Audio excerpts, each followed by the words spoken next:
Can you explain why Yes. evil does not exist? Well, now let's be fair. If there is the presence of goodness, then there has to be the absence of goodness. Right. And humans want to call that evil and assign it a source, when all it is the byproduct of disallowing the goodness that is the only source. Law of attraction and momentum are the basis of this subject.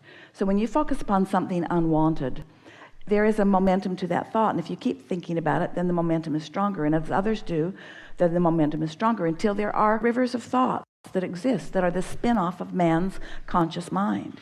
And so if the river is strong, and there are a lot of those rivers that are strong, there are just so many things that people think about that they don't want. And so when you focus there and get caught up in one of those, it feels like something is asserting itself to you while nothing does assert itself. So the reason that we like to approach anyone who's beginning to understand vibration from a exercise of meditation is because when you quiet your mind and you stop resistance, we know what will then happen is that your vibration will raise to the frequency of who you are. The reason that we are so sure about this is because we know about this momentum of well-being. Because we have broader view, we can see the preponderance of well-being in relationship to the pinching off of it. In other words, it's not just the big picture considering all things that have been and are, it's the current picture of even what's taking place on your planet right here and now. Well-being is just dominant. Does that mean that someone can't pinch themselves off from it? Certainly not. You can. And when you do, you feel it. So the devilish functions in the universe. This is what I grew up hearing. I was raised Buddhist, and I always heard this, like, you chant to be protected from the devilish functions in the universe are just, it's like alignment or out of alignment. And when you chant to be protected from something unwanted, you say, come to me, this thing I do not want, and prove to me that you exist. Right. This is fear. Come to me, this thing I do not want, and prove to me that you exist. Right. And if you keep chanting, though, you'll be protected from the devilish functions in the universe. Esther remembers in the very early days of receiving Abraham, of people warning her about things like that. And so she and Jerry had some conversations with us about it. And at first, Esther was only hearing our words. In other words, she could not know. It took a while for her to understand, to feel the vibration of all of this. Esther, from time to time, would hear someone trying to explain to others who Abraham was. And it always made Esther uncomfortable because she knew they were having to overcome all the preconceived notions that everybody was having about it. And she just wanted them to just come and have the experience of Abraham, find the feeling of Abraham, feel the well-being of Abraham, because she knew that was for her what made the difference. In other words, Esther could not feel fear of things that she had learned about as a child and the presence of Abraham at the same time. So when she tuned to the presence of Abraham, all of that went away. And she tuned herself there so significantly that now she knows that that is all that exists. The other is just trumped up reasons to explain disconnection.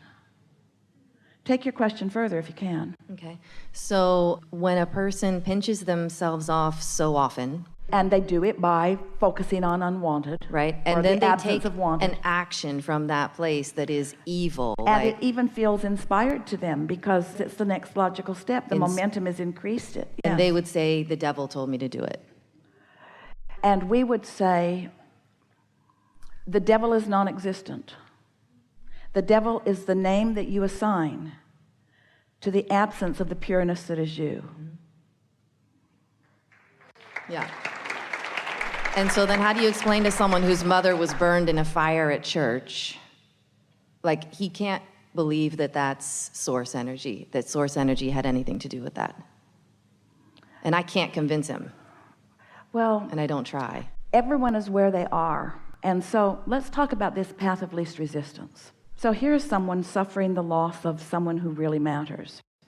And it's really even more dreadful to him because it happened at church. So here's my mother, my good mother, doing what she and I believe are good things, and then something that I and maybe even she believe is a bad thing happened in the middle of a good thing. So there's a sort of disconnect that goes on there. And so we say, well, first, and it's not easy for you, You got to accept that there is not badness in what you call death. That's the first flaw.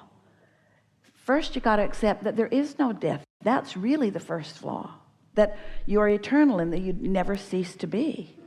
And so this is a question that people have been grappling with personally for a very long time. Why do things that we consider to be bad happen to people who we consider to be good?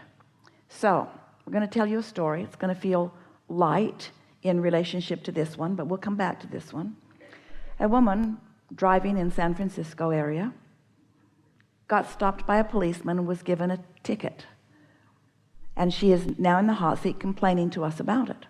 Abraham, I'm a good person, she's saying. And I was in a good place.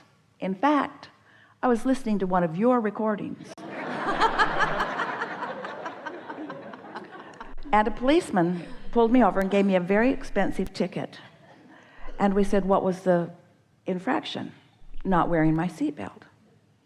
We said, how do you feel about seatbelts? I hate them. I think that they are unnecessary. I think that it is an imposition on our freedom. I think that it is nobody's business whether I wear a seatbelt or not. I think that nobody has any business telling me what to do.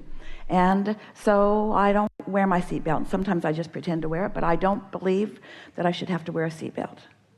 And we said, so here's a policeman. Let's not call him bad or good. Let's call him doing his job, which means he's trolling for money.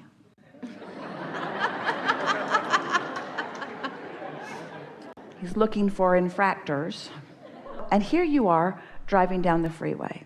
Now, you say that you're in a place of pure positive energy because you're listening to a recording. But while you were listening to recording, you were emanating a signal that says, I don't wear my seatbelt, and I don't believe that anybody should tell me that I should have to.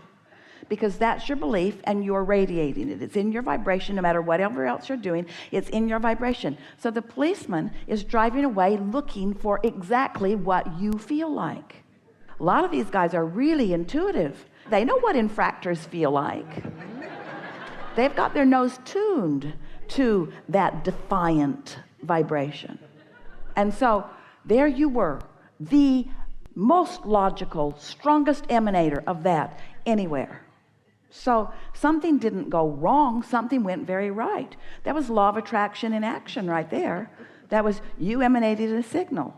And we didn't have a long enough conversation for us to really explain to her in a way that she could hear it, that you got to stop emanating that signal. So let's take the subject of path of least resistance. So if you have been held back or held down or confined or disallowed from following your own path and doing what you want, so you feel restrained, you feel restrained, you feel downtrodden, you feel abused, you feel disadvantaged.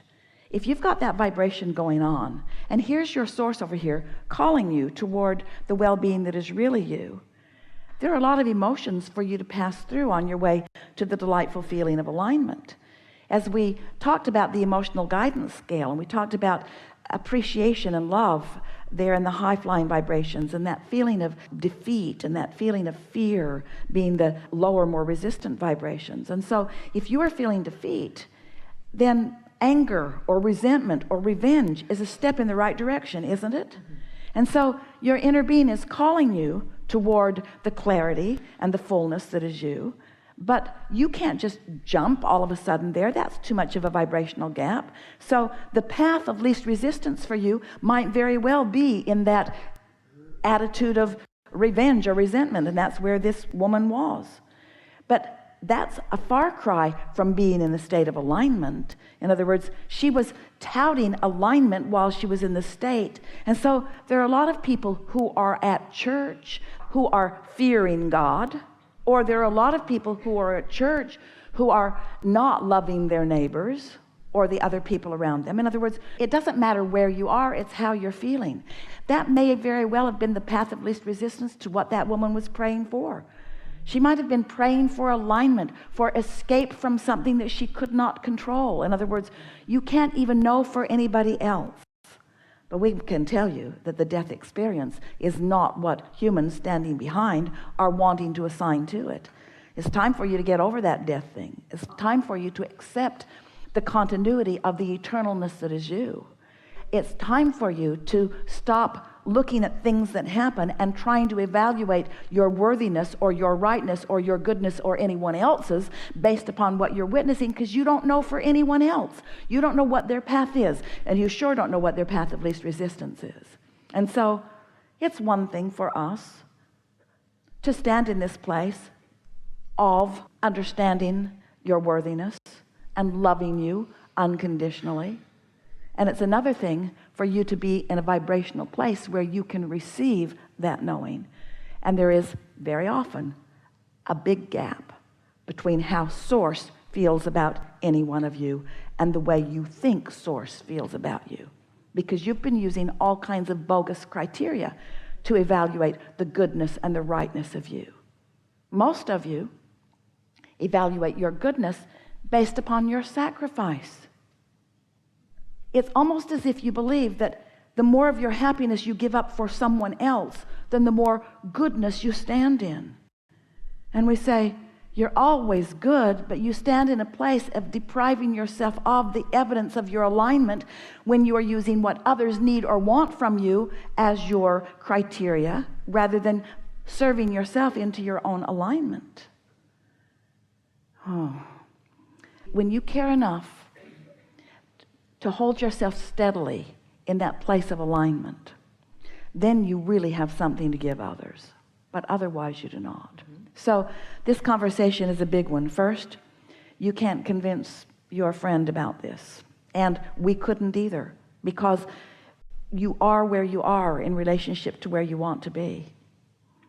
Esther remembers when her father made his transition, and her dear sister had been with him night and day for a very long time. She had been there for him to her disadvantage. She was deprived of sleep. She was deprived of just about everything. She was giving everything she had to that. And he was unconscious, had been for a while, and sort of in and out, but mostly out of consciousness. And she finally went home for a desperate shower. And while she was gone, whoosh, off he went. And she was so mad when she got back that he took off while she was gone. And she blamed the attending nurse. You turned up his morphine and you caused this untimely experience. Untimely for me, really timely for him. And Esther explained to her that nothing went wrong, that everything went right.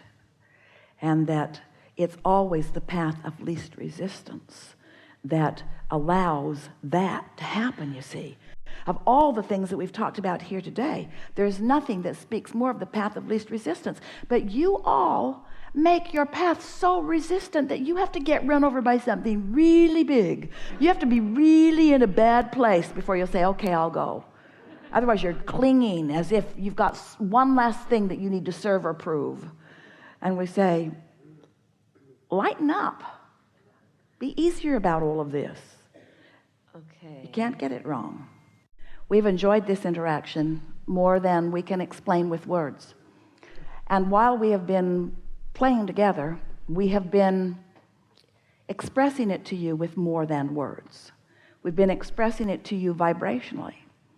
You heard a lot with your ears, and you came to a lot of conclusions with your mind. But you are vibrationally different than you were when you first arrived. You're vibrationally different. You are vibrationally much more on the wavelength of who you really are. That means everything in your world has changed as a result of the vibrational shifting that has taken place. Your well-being will be more pronounced. Your guidance system will be more vivid to you. Your realization of the details of your life will be more delicious to you. We've experienced today a major piece of what our friend earlier called awakening, reawakening. There is great love here for you. And as always, we remain joyously in your vortex.